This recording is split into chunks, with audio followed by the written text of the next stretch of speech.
Yo, what's up guys? Here's a recap of the trade I took today. It is April 4th. It is April 23rd, 2025.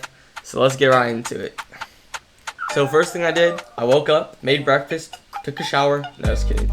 The first thing I did when I got in the markets, I marked out Asian session.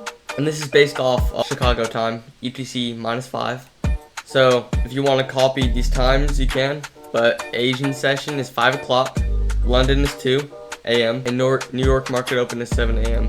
And this is for Forex traders. So I marked out all those time frames.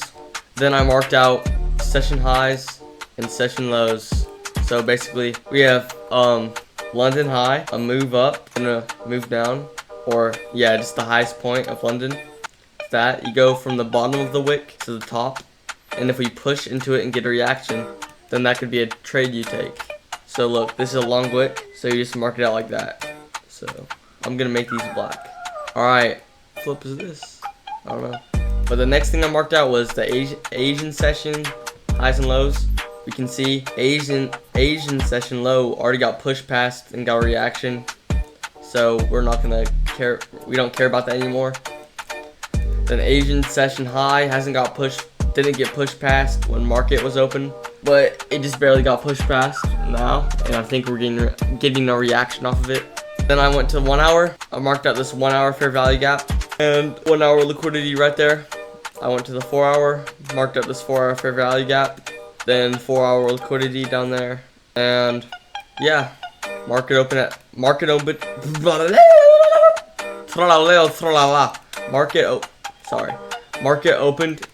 at 7, and we can see that we already pushed into the London low.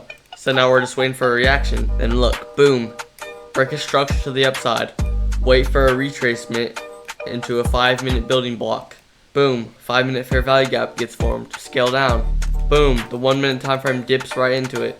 Then wait for a break of structure. Boom, we break structure to the upside. Boom, enter. That was not the trade. I targeted like a 1 to 2 risk reward ratio, so it was right there.